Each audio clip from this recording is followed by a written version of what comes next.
সমাজের প্রতিটি ক্ষেত্রে তিনি আজও প্রাসঙ্গিক এবং বিরাজমান। মৃত্যুহীন কবি বলে রবীন্দ্রনাথ ঠাকুরকে আখ্যায়িত করলেন মুখ্যমন্ত্রী মানিক সাহা। কবিগুরুর ঐতিহ্য নিয়ে ভবিষ্যতে এগিয়ে যাওয়ার আহ্বান। তিনি ছিলেন একাধারে ঔপন্যাসিক, সঙ্গীতজ্ঞ, চিত্রশিল্পী, নাট্যকার। ভারতের গর্ব। 1338 সালের 22শে শ্রাবণ প্রয়াত হয়েছিলেন বিশ্বকবি রবীন্দ্রনাথ ঠাকুর। এরপর থেকে এই 22শে শ্রাবণ দিনটি গোটা বিশ্ব এবং দেশে শ্রদ্ধায় স্মরণে কবিগুরুর মৃত্যুবার্ষিকী হিসেবে পালন হয়ে আসছে। এবারও এর কোনো ব্যতিক্রম হয়নি। বুধবার দিনটি দুঃখ ভরা হৃদয়ে নানা অনুষ্ঠানের মাধ্যমে উদযাপিত।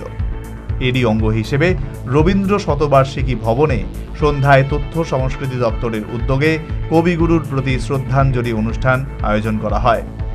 অনুষ্ঠানে মুখ্যমন্ত্রী মানিক সাহা সহ তথ্য এবং সংস্কৃতি দপ্তরের সচিব এবং অন্যান্য শিল্পানুরাগীরা উপস্থিত ছিলেন।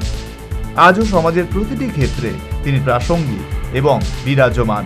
শুধু তাই নয়, কবি মৃত্যুহীন বলেও অনুষ্ঠানে নিজ বক্তব্যে জানিয়েছেন মুখ্যমন্ত্রী মানিক সাহা। সবাই জানি ভারতীয় সংস্কৃতির যিনি অন্যতম প্রাণ পুরুষ, আমাদের সবার, আমরা সবসময় যাকে বিশ্বকবি হিসাবে আমাদের মনে প্রাণে আমাদের সব জায়গায় বিরাজমান রবীন্দ্রনাথ। আমাদের সমাজ জীবনের প্রতিটি ক্ষেত্রেই তিনি বিরাজমান। তাই আমরা সবসময় বলি কবির কোনো মৃত্যু নেই।